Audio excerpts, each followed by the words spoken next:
just couldn't reconcile how a good and loving and forgiving Father allowed all these people to hurt me so badly in his name. I really just vowed to never associate with Christianity again, because all I saw demonstrated of Jesus was that he was harsh and unforgiving, and he was offering grace, but expecting such perfection that you wouldn't need that grace. And his love was completely conditional based on my behavior, and it could be ripped away in a moment. How do I get on the other side of this to where I'm not so bitter and jaded about people, to where I don't despise Christianity, to where I'm not rejecting God, to where I'm walking in a healthy way in relationship with God and relationship with people?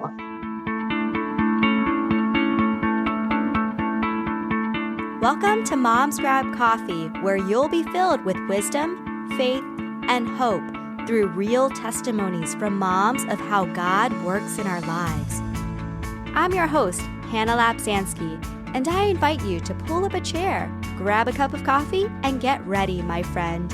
We're about to speak the truth. Hey, what's up, friend? Happy Monday, or Tuesday, or Wednesday, whenever you're listening to this episode. Today's story and wisdom, I think, is really going to move you. I have Tabitha Yates from the Redeemed Mama joining me, and we're going to talk about her journey with church hurt, mental health struggles, suicide attempts, and how she ultimately found the love of Christ after going through a period where she really despised him. This is such an amazing story of redemption and healing. Today, she is a tremendous influencer who is helping people with their mental health struggles and letting them know that they are loved, they are valuable, and that their struggle with mental health and taking treatments or therapy doesn't invalidate their faith. Tabitha gets really raw and real about her journey, and all the wisdom that she shares is amazing. You know, I always like to put a little preview at the beginning of the episodes, and it was hard to figure out which ones should I preview in that short amount of time. So hopefully that gives you an idea of how much great stuff she's going to share today. So I can't wait to start. Let's get into it. This is Tabitha's story. So Tabitha, I am so excited to have you on today. Thank you for making the time. Thank you for what you're going to talk about, because it is a really important topic today when it comes to mental health and the church. I think there's so many different perspectives on how God fits in, where God fits in when it comes to struggles with mental health, as well as paths to treatment like therapy and medication. And you have a lot of personal experiences around that, as well as great perspectives on how the two fit together. So I want to dive into all of that. But before we get started, can you share a little bit about yourself? Yeah, thank you so much for having me here today. My name is Tabitha Yates. So I was born in California, then moved from Iceland to Guam to Hawaii, and that's kind of where I primarily grew up. I'm now in Southern Arizona with my family, my husband, and 3 kids. I homeschool all of them. I work from home as a content coordinator and a newspaper reporter.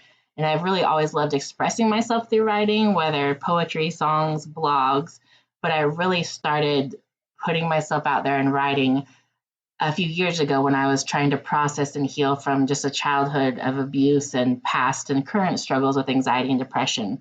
And I was finally kind of ready to talk about it. And I hoped that I would help others in their healing journeys as they kind of came alongside. I mean, we did it together. So that's kind of where my community, the Redeemed Mama, began, and my passion for just helping others heal and being a mental health advocate. It just kind of grew from there and really continues to build.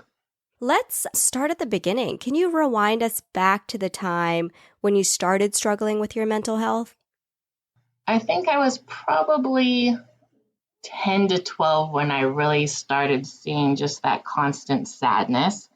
I had struggled with an abusive childhood, both physical and verbal abuse from my dad. And then just kind of that flowed into abusive situations within the church. And it was just really just continued to build from there, just a deep sadness and not having healthy ways to deal with that stress and that trauma. And then my parents getting divorced after that, it just kind of continued to build all the traumatic situations within me. And I wasn't having a healthy outlet at that point. I wasn't getting any type of help. And so I really saw the evidence of it at a relatively young age. And you said you had abusive situations in the church. Now, the Hmm. church, typically we like to see that as the place where we get hope and where we can find help. Right. And a lot of times it truly is. But for your Hmm. case, it sounds like it wasn't. Can you talk a little bit more about that?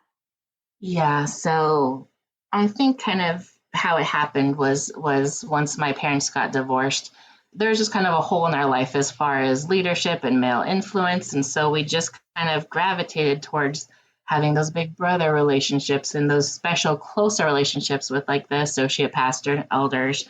And as I was growing up in the church and experiencing that depression, it wasn't like immediately that some of these issues and relationships surfaced. It was as I began to struggle and it really came to the surface that they did not know how to handle that.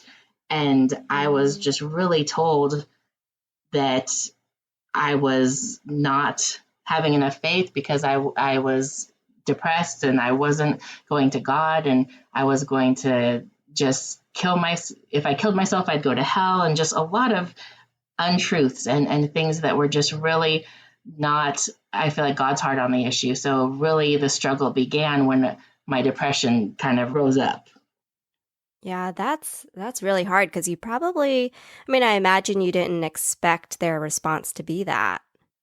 No, I definitely was not anticipating it. And it was people that, again, I had just grown up with and people that Mm-hmm. were, in close relationship with me and my family. So I was definitely taken aback. And it was just really a toxic environment from start to finish in that situation. Mm-hmm.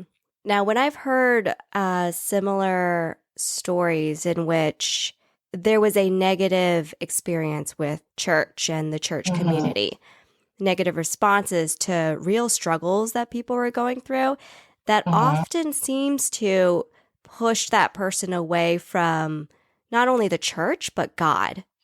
Yes, So, definitely. was that your response as well in terms of a relationship with God? Absolutely. I think we tend to project our view of Christians onto God and how we're treated by the people in his name, obviously, especially when we're young and vulnerable. That has a huge impact on our view of God. And at this point, I just absolutely hated Christianity. I just completely turned my back on God. I refused to acknowledge his Mm-hmm. existence. Just couldn't reconcile how a good and loving and forgiving father allowed all these people to hurt me so badly in his name. And so I stepped away from that church in particular, but I really just vowed to never associate with Christianity again because all I saw demonstrated of Jesus was that he was harsh and unforgiving and he was offering grace, Mm-hmm. but expecting such perfection that you wouldn't need that grace. And his love was completely conditional based on my behavior and it could be ripped away in a moment. And he was just always waiting to strike me with lightning. So I couldn't see Mm-hmm. any part of God that was good because I couldn't see any part of Christianity that was good. And just in my mind, that was the last place that I was welcomed or accepted or belonged at that point. Wow. Yeah, that's hard. Yeah. So, how did you come back from that? There was a turning point kind of. I was around 16 years old and I went through a really particular stretch of time, even above, the normal trauma I had gone through. I had two major surgeries and I couldn't work. I wasn't recovering well. And I remember before each surgery, I would face the reality that I might die and I would still refuse to pray. I Mm-hmm. had lived my whole life being pushed towards God out of fear, and I wasn't drawn to Him out of His love for me. And I remember before one of my surgeries, I was lying in the hospital bed. I had a raging fever and infection. And I said, I don't care how scared I am. I'm never coming back to Jesus unless I want to. And it's his kindness that captures me. Because at this Mm-hmm. stage, I just had a terrible image of who God was. And few people had shown me anything else. And I just simply did not want the Jesus that had been portrayed to me. So I was choosing that I'd rather die alone and risk, maybe I was going to go to hell than follow that version of Jesus that had been shown to me. Wow. And I kind of finally had a moment, and it's difficult because I really actually haven't gone in depth with anyone discussing this, but kind of when I finally surrendered, I had several surgeries. Things kept going downhill. I was stepping outside of church and finding dirty, broken beer bottles in the street and cutting my wrists with them. And then I would just pull my sleeves down with blood just running down my hands and walk right back into the sanctuary like it was nothing. And I was completely numb, completely reckless. I just didn't care if I died. So I wasn't avoiding any behaviors that could lead to death. And I finally just kind of hit a rock bottom. I made a very detailed suicide plan. At that point, I had already attempted before.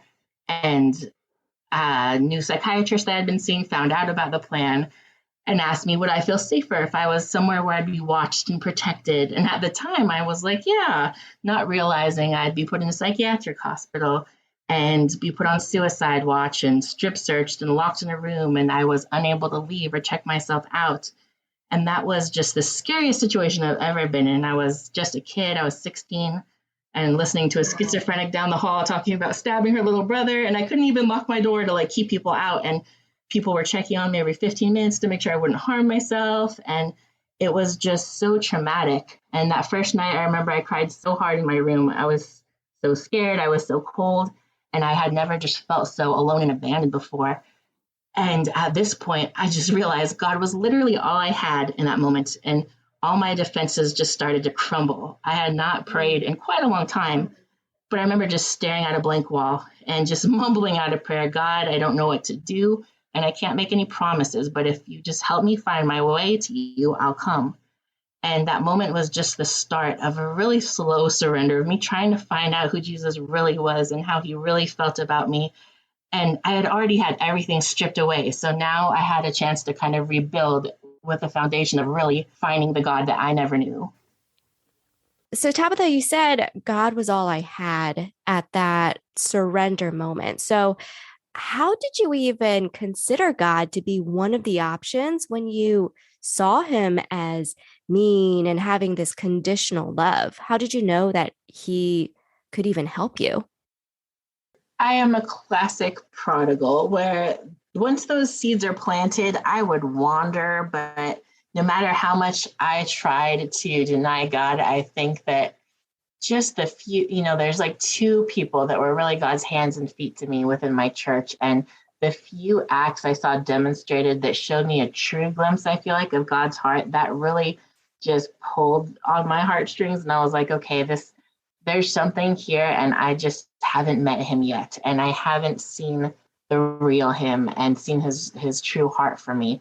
And so I think in the back of my mind, there was just a part of me, like I would refuse to go to church and read the Bible, but I would actually sleep with my Bible under my pillow and cry onto it. I couldn't open it, but I still just had this connection, and I knew I would always come back to it. But I think I'm so stubborn. So I was waiting until I felt something good pulling me in, and I felt something real. And I didn't want to just do it out of reaction and out of fear. And I wanted it to truly be the foundation of my life and to be something that I could trust and was good. So it really just took obviously a lot of brokenness to get me to that point of surrender where I was like, all right, I'm willing to dip my toe in the water and see what's here. Yeah. And there are so many different aspects of God's goodness and his love and all of that. And it sounds like those seeds that were planted really started to grow and kind of became the foundation for you to turn to God. So can you paint a little bit more of a picture of what those seeds were? What did you see of God from those people? So there are two particular women in my church, and it was honestly just the refusal to judge me for where I was at in that moment, the refusal to blame me for it, because that was what was happening a lot in the church, is your weakness, it's your lack of faith, it's your lack of prayer, and really just the unconditional love, because I was a mess. I mean, my whole life was a disaster and falling apart, and I was trying to kill myself actively, and in my mind, I was not the easiest to love in that moment. It was messy to love me. It was hard. I wasn't put together at all. And they just kept showing up. And a lot of times it was me just crying my eyes out. It was me just venting at 1:00 in the morning in their living room. It was them being faithful to meet with me every single week and just let me pour it all out. And I think just their unconditional support of me, it was the first time I really got to experience that. Like, no, I'm not going to leave. No, I'm not going to blame you. No, I'm not going to turn my back on you. And, when you have really foundational relationships in your life where that has happened, and you feel like God even did that to you, I think it's really important to just see someone really being God's hands and feet in your life. So you see it actively demonstrated where you can be like, okay, so this does exist out there. And so those people sounded like they were fundamental to your life. Yeah. But they were a part of the church, Yes. right? And you walked away from church. So how are you thinking about that? At that point, you mean? Yeah, in terms of these folks that were part of the church were displaying kind of the nature of God, the character of God, but you had this poor view of the church as a whole and you walked away from it. Yeah. I think in my situation, it was definitely very much to do with this particular church and just kind of the mindset. There was just a lot of toxic relationships and forced situations there. And the church I attended just really elevated leadership to the place as high as God or above him, so that I kind of naturally associate all their qualities as Christ-like qualities and their views of me as God's view of me. And so I think it was important in this case for me to stop attending that church in particular. And I did find another one that was definitely a bit different. But I think that it was important for me to separate Christ from Christianity. And these were the only two people I kind of took with me in stepping away, where I was kind of like, okay, I just need some time to kind of disassociate these two things from each other. And I think that was actually pivotal for me in finding who Christ really was, is just having these couple of people that were demonstrating that, but then really just stepping away from all the people who were not, and being able to just seek out God and through many different routes, but just to be able to really find what I was looking for in him and to really build my foundation with Jesus, that people couldn't rattle it because my faith was in him and not in church. And I think that is what I was doing, is I was putting people on a pedestal. I was expecting perfection from them, and I'd be so deeply stumbled when I didn't see it. And there was a lot of just lies that they're leading me to believe about Jesus and who I was in him. So some of it, half the battle was the church in and of itself, and the other half was my mind and expectations. And just really, they had absolutely no qualifications to deal with anyone struggling with mental health. So it was just kind of the perfect storm in that situation. And I love that you said you separated Christ from Christianity, because you're right. I think a lot of times it's easy to walk away from Christ because of what you're seeing within the church or within, what's supposed to be a Christ-centered community, but we're all broken, right? Right. We are not perfect. They are not perfect. And so you said you found another church. How did you change your perspective on church, and what does that church life look like today? So at that point, I actually my mom and I were giving each other ultimatums, and I was like, as long as you're under my roof, you have to go to church. I'm like, okay, just not this one. And so I found my other one, and I still was not in a healthy place whatsoever. But I think overall, I had a few years where I did completely, once I was, able to, outside of, being 18 years old, I was able to really just kind of wander away and I really tried to fill that hole in that community with something else.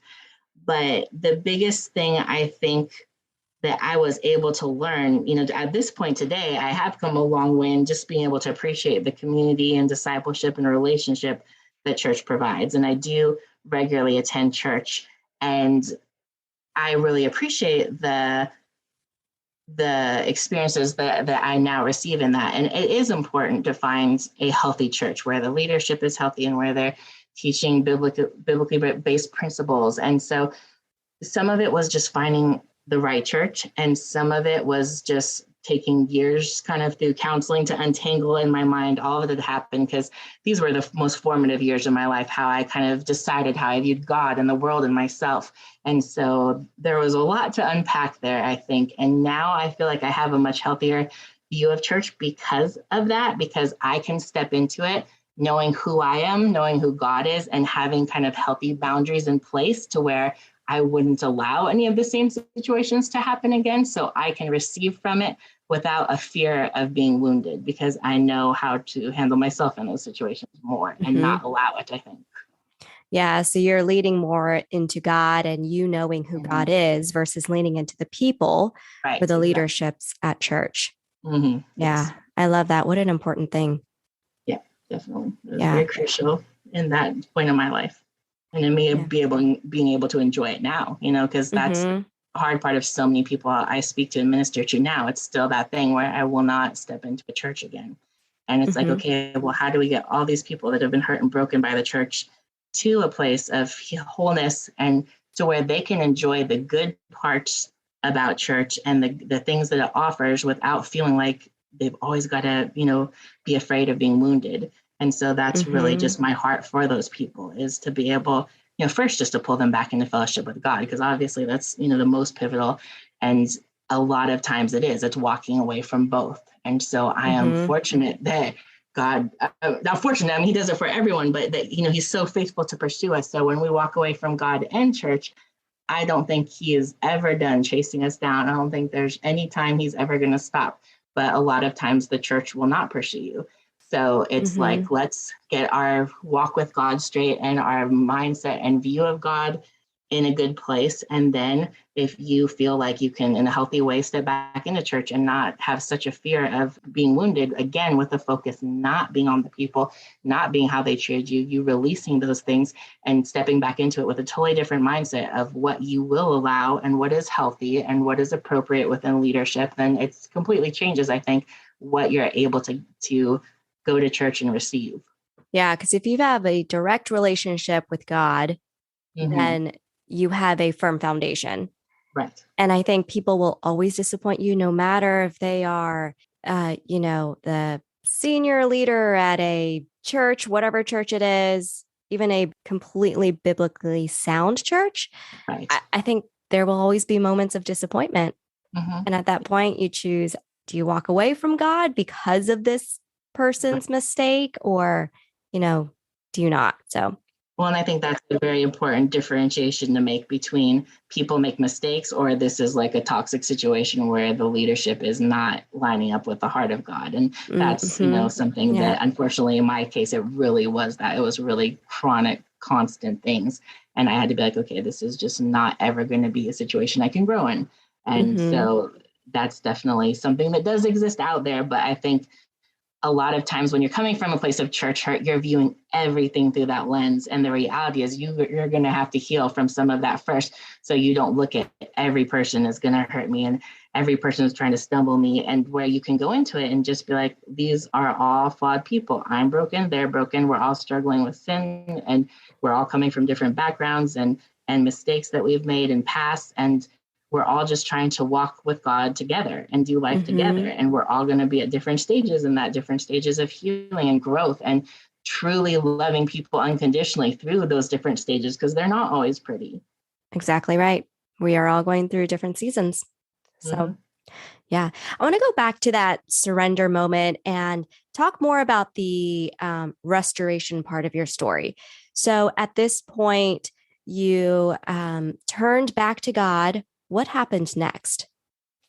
Oh, I definitely at that point decided to get into counseling.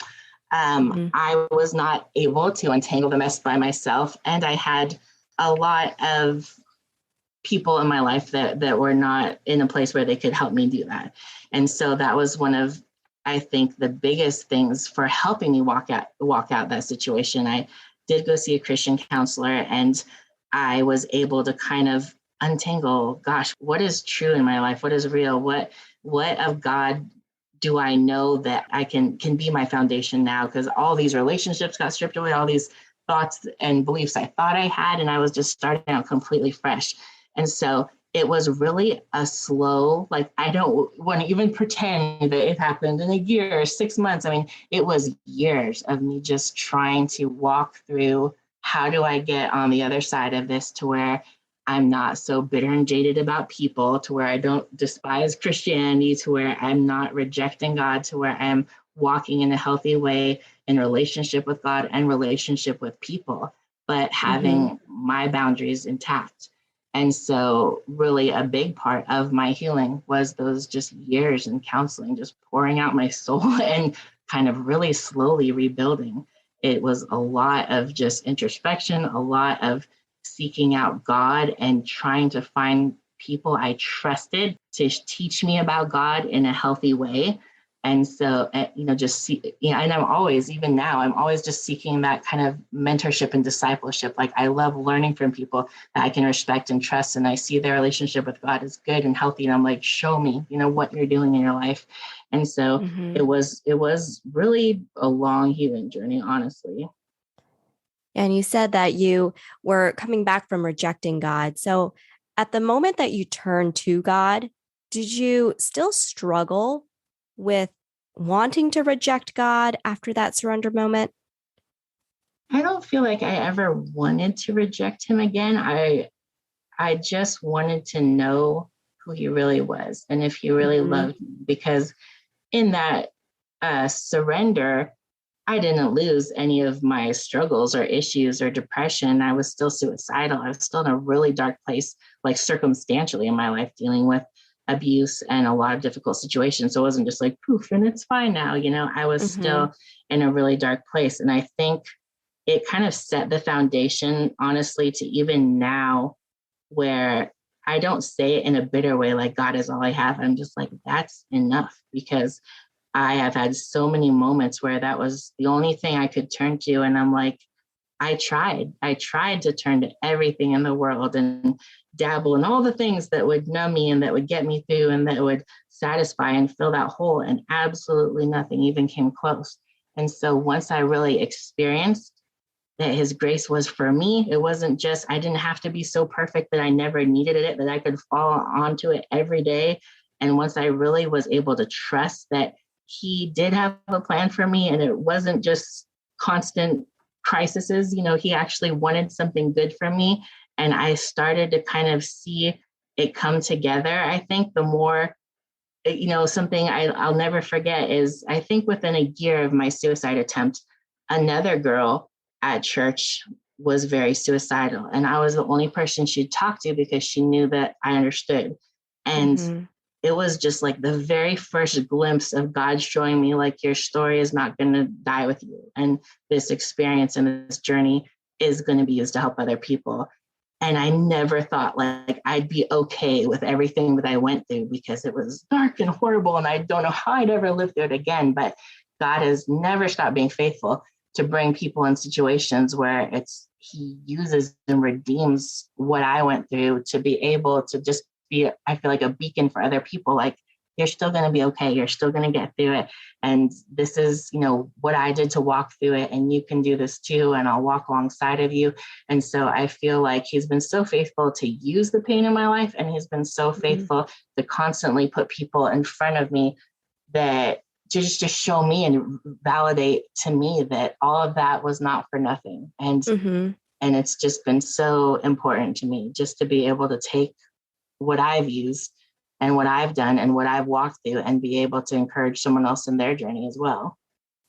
Yeah. And despite those really dark moments and dark seasons, going back to what you said before, those seeds were planted with those folks at church. So I want to ask you, if God had not planted those people, where do you think you would be now? I honestly believe God would not have let me die. I think it would have probably taken me longer to come back to church. I think God would have found a way to see me through, but I think my trust and faith in people would have been a bit more broken than it was, which is saying something.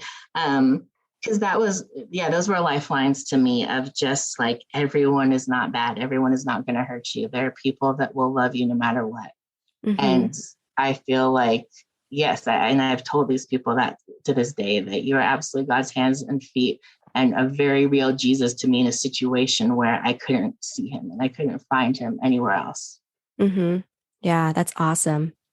I want to go back to mental health and the relationship with faith that mental health treatments play. What's your perspective on that? I think this is something that I sometimes I don't even understand the way that we tend to look at it. I feel like people, I mean, I know I've been straight up told, and I've talked to hundreds of people at this point that have been told the same, like, for instance, really discouraged from taking medication. And in my mind, I know who I am. I know how I feel if I take something for a panic attack. And I don't feel any differently in my faith than when I take a Benadryl because I'm having an allergy attack. Like, there's absolutely no difference. I'm not casting aside my faith. I'm not trusting Jesus. And I think that there's just this belief built up about it. And I think people try to compartmentalize who you are between the spirit and the mind and the body. And I think Jesus really takes a whole health approach to us. I believe that there are situations where he's been like, look, you need a nap, you need a snack. You know, you can look in the Bible at people who are discouraged and going through depression. God provides for them what they need. And sometimes there are physical needs, and we just tend to over spiritualize some of those things. And there's been so much shame, I think, associated with, I say this with quotation marks, but a lot of people have said this, that you should never be seeking help outside of Jesus, whether that's counseling, medication, support groups. And I'm watching people every day just drowning in their wounds or chemical imbalances, and they're legitimately being told their faith should save them, and they don't need something to stabilize their moods. And I've watched the struggle of people trying to do it alone and I say alone, I mean with faith, but they have legitimate physical diagnoses, and they need some help and they need some support. Sometimes it's just kind of some stepping stones to get through that period. Sometimes I know people that have schizophrenia or bipolar, and sometimes it's long-term things. And I see that when people go through a circumstantial depression or reason that people can connect with, like postpartum, or they're going through grief, or they've had a divorce, and the church will rally around them and they'll show them compassion and support. And I'm thinking, how much more should we be extending that support and love and empathy to believers who are struggling with their mental health for years and years due to trauma or medical issues or abuse, whatever led them there? Pain is pain and grief is grief, and one is not worse than the other. And I think we should want people to pursue living as whole life as possible. And if that takes some counseling, if it takes some time to unpack all that pain, some medications to balance out something that isn't right. Unfortunately, we don't live in a perfect world. And sometimes we don't receive that full physical healing until heaven. I know you interviewed Sarah a little while ago, and that's one of my favorite things about her faith, is because it's even if right. you don't remove this, I'm still going to trust you. I'm still going to believe in you. I'm still going to serve you. And that's, I feel like, some of the most powerful faith at all. So when I watch people that have long-term diagnoses and they're being told they don't have faith, and they're sitting there in the thick of it, having I feel like the greatest faith of all, to endure it, know that it might not be lifted and that God is still good. I'm like, how are you telling these people that their faith is not strong enough because they're struggling? And most of the time from something that is completely not within their control, something that happened to them. And I feel like if they're better able to function and serve Jesus and love others, why should we condemn things that they're doing to help them get there? And I feel like we just lose sight of just loving people and just demonstrating God's love by how we treat people. And I feel like we're, as a church, being really conditional in this area. And I never quite understand why we're doing that. I'm one of them. I can come into church and I have bipolar, I have anxiety. I'm like, yeah, I took an Ativan just earlier today, and I'm like, I'm sitting there serving and I'm teaching and I'm helping people. I'm like, that didn't diminish my faith and who I am as a believer in any way. And so a lot of these people don't feel like they have that voice, and they don't feel like they can be that vulnerable and be like, hey, I'm on medication. Hey, I have this diagnosis. So I'm like, I will normalize it. I will talk about it as much as I have to where you can look at me and see all the things I'm doing in my life and how I'm serving God and how strong I am, and realize this is not a weakness. This is not a lack of faith in this person, because they are also struggling with their mental health in some capacity. Right. Yeah. And I like that you use the word conditional, and you've used it a couple of times. And I think it's so powerful within your story, because when I think of mental health and, statements that your faith is not strong enough, then that means the faith is conditional, Mm-hmm. right? And I agree. I don't think that's the case at all. I think, things like therapy and medication can be really fantastic things to help us. And I like that you equated that to Benadryl. Or, in my mind, I'm thinking Tylenol. If I have a headache, Yeah. I'm going to take a Tylenol. Therapy, it can also be viewed as community.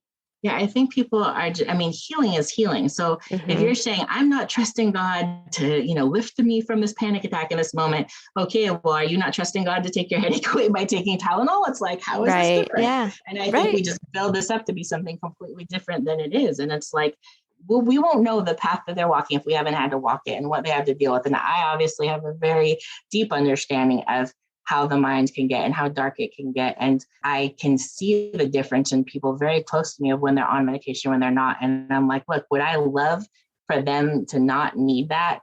Yeah, that'd be great. But it's not a perfect world. And I do believe that there's so much healing we can gain between our faith and counseling and walking through situations that for some people, I don't always need medication. And when I do feel like I am in a good place, then I don't take it for a season. And so there are people that, yes, I believe you can heal. Yes, I believe you can walk through things to where you don't have that trigger anymore. You don't have that reaction anymore. I have done it and I know you can do it. But then there Mm-hmm. are situations where there might be long-term diagnoses. And I've seen people, kill themselves with schizophrenia when they try to get off medication. I'm like, I'm never going to be the one that's going to go tell someone, it's God's will for you to not be on medicine because, you never know what you're going to have on your hands at that point. Yeah. So, Tabitha, I want to ask you an important question. How can the church community help someone who is struggling with mental health? I think a lot of it involves having discernment and kind of knowing where our expertise ends.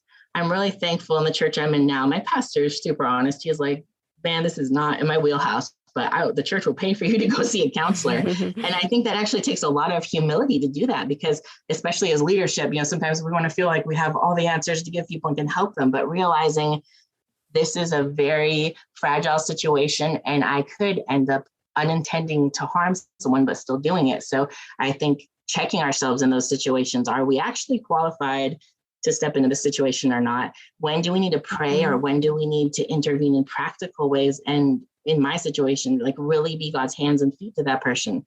And I think really the most important thing is just support without judgment, because we're not them. If we haven't lived their life, we don't know how we would handle their trauma. So how can we judge the ways that they're coping?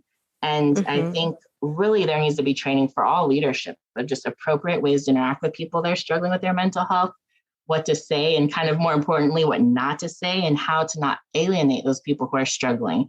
And like I said, just have that whole health approach. It's mind and body and spirit. You cannot over spiritualize something that is a physical need. And I think in the Bible, we see God do that. And we can't just tell someone, pray and have enough faith when your body is sick. Or we can't say, do all the right things with your physical health and all your mental health problems will just clear up. Like they're all related. They all tie in together. And we can't just only give them the spiritual side while ignoring their mind and body and traumas that they might have been through. And I think Jesus just loved people. And sometimes he would pour out deep conversations. Sometimes he would pray, but sometimes he'd just be like, here, go rest. And he sees all of us and he wants us as the body of Christ to see every part as well and just be able to take all of that and working together and see how can we minister to this person. And it's usually there's multiple levels to that approach. Yeah. And I want to dig in, practically speaking, into God's hands and feet. What does that actually look like? I hate to say this phrase, but I'm going to. You hear, I always heard it growing up, when you say some people were too heavenly minded for earthly good. And I feel like it's mean to say sometimes, but I'm like, there are, those people where it's just like, literally, they just needed a ride or they just needed to be able to have someone listen to them and the pain that they're going through. And there are so many situations where there's literally just right in front of you a physical need. And I feel like mental health is one of those things. Like they have probably gone through some rough things that have gotten to them to where they're at. So we need to look at all of it and be like, how can we actually serve this person? How can we demonstrate the love God has for them and that it is unconditional and that he loves all of them, that it's not this part of you. This is not okay. This is too messy. God doesn't want that. You don't bring that into the church. Like, we need to show them that all of them is loved by Jesus and by us. And again, there are people that are not passionate about the subject and maybe not the ones to be ministering to people who are struggling like that. And that's okay to acknowledge that and know, like, this is not something where I'm comfortable. And maybe then someone else can step in who really has a deeper understanding of it. But overall, I think whether this is a topic you're passionate about or not, just having that compassion for people and refraining from that judgment. Because again, you have no idea a lot of times the history of why people have gotten to that place in their mental health and what kind of traumas they've had to endure. And the church should be the first place that makes them feel safe and makes them feel like they're welcome. Yeah. And I love that you said, a couple of things that are really pretty simple to do, listening, if they need a ride somewhere, we don't have to do these big, mighty things for people who are struggling. It really may be the simple, small things that make the biggest difference. Yeah, absolutely. One of those people in my background, it was that every week we would meet at a different Chinese restaurant and we would just talk. And knowing that she was just faithful to just sit with me, like, that meant everything to me. And just spending time with people and just hearing, what's going on in your life. A lot of times Sundays are just rushed. And how are you? I'm fine. And I make such a point to not be like, I'm fine. I'm like, I'll give an honest answer every time, even if you don't want to hear it. And you were really walking past me. I'm like, I will tell you because you asked. And I really try to normalize that as well. Because I'm like, the church should not be where we have to put a mask on. It should not be where we can't come as we are, where we're at with what is hurting us. Because that's the place that should offer us the most healing. And those are the people that should be demonstrating God's unconditional love to us just more than anywhere else. Wow, Tabitha, I love your story because it's such my gosh, you did a 180 on your view of God, your view of church, which I think is, especially your view of church. If you've been church hurt, that is just so hard to come back from.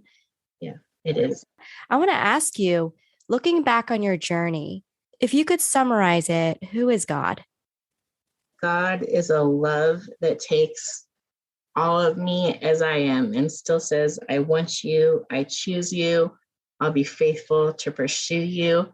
I think God is kindness and mercy, and he will be faithful to draw you in, and he will be faithful to chase after you. He was so faithful so many times that I finally got to the point that I was like, I don't want to live without him, and I don't want to run away from him again, because I have watched just countless times him chase after me, no matter how far I've run and how long I've walked away for it. And now he has just captured my heart in a way that I'm like, I'm not going to leave again. And that's like so powerful to me that I have just one person that I can trust and be safe with, and that I've just found home in. Oh, that's beautiful. So Tabitha, one last question for you. What do you want other moms to know who are struggling with past or current seasons of just self-destruction or maybe even church hurt? I'd want to tell them that with God, nothing is ever hopeless. Nothing is ever lost. Nothing is ever wasted. I think as a believer, there's no destruction that doesn't end with being rebuilt. It might be dark. It might have been a long time since you've seen the light of day. And I want those people to know that it's okay to reach out, to tell someone, to know that there are good people willing and wanting to walk through your valley with you, that your past doesn't define you, your mental health struggles don't invalidate your faith. You are so loved and so valuable. And there is so much healing and hope to be found when you pair treatment with support and your walk with the Lord. You can reach out to me, to Hannah, to your church leaders, find a counselor, pick up a book that speaks to your soul, make a space to work on your healing and your well-being. And for me, it wasn't just making a priority for me, it was for my kids, because I saw such a direct correlation of not passing on that brokenness to them and those wounds and those mindsets. So I think as moms, it's so hard for us to be like, oh, I'm going to make time for myself. But I did it completely for my kids, because I'm like, I'm going to give them a different reality. I'm going to build a different family. And I'm going to demonstrate to them what healing really looks like and how to not just pass on those generational things. I love that. And I love that another theme of your journey, it's normalizing things that don't really sound or feel normal in our culture. Yeah. And I love that you're pressing against that. It's swimming upstream sometimes. Yeah. Yeah, for sure. But it's things that, a lot of people tend to struggle with, kind of like postpartum or even miscarriage. Like it happens a lot, but no one really talks about it. And so I love that you are swimming upstream to make it safe for people to talk about it and connect with each other and just heal together. All right, Tabitha. So would love to give moms a place to go to connect with you. Where can they go? So I am the most active on Facebook at the Redeemed Mama Tabitha Yates. I'm on Instagram. You can Google me and a lot of my published articles will come up, or you can find me on my website at www.theredeemedmama.com. And I'm always happy. I get a lot of messages and I love just being messaged by people and them sharing their stories and me being able to just encourage them and see their healing journey and walk through that with them. So I'm always there to listen. All right, friend, that was Tabitha Yates of The Redeemed Mama. And she shared so much good stuff during this episode. Her story just blew me away. And what an incredible testament of how you can still come back to your faith and Jesus will be right there to meet you when you're ready.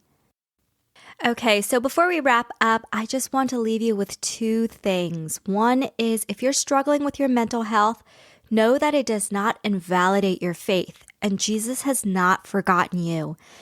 If you are struggling with that and thoughts around, your faith not being strong enough to overcome a certain mountain, I encourage you to go back and listen to episode 19 with Lauren Larson. She really struggled with her degree of faith when it came to her daughter's medical diagnosis.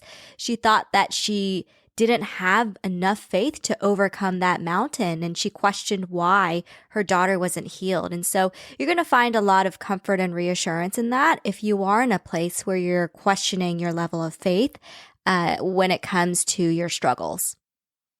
Second, we talked a lot about what we can do as a community to help those who are struggling, and that is really being Jesus's hands and feet. So what are the ways that we can demonstrate God's love? Is it listening to someone? Is it delivering food to them? Is it simply sending a text to say, hey, been thinking about you. How are you? What are some of those little things that we can do that can make a really big difference? One last note here. We did talk about medication and therapy and mental health treatments.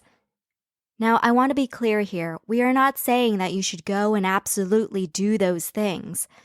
We are also not saying that you should not consider those things either. Exploring and deciding to take treatment for your mental health is something that should be informed by your doctors as well as prayerfully considered. To connect with Tabitha, you can find her on our website, her Facebook and Instagram pages. I will have all of the links in the show notes and momsgrabcoffee.com/21. Next week, I am grabbing coffee with Amber Palmer from My Jars of Clay, and we're going to talk about motherhood expectations. What are the expectations that we had when we became mothers? Spoiler alert, those expectations were nowhere near met for either of us, and it really rocked us when we became mothers.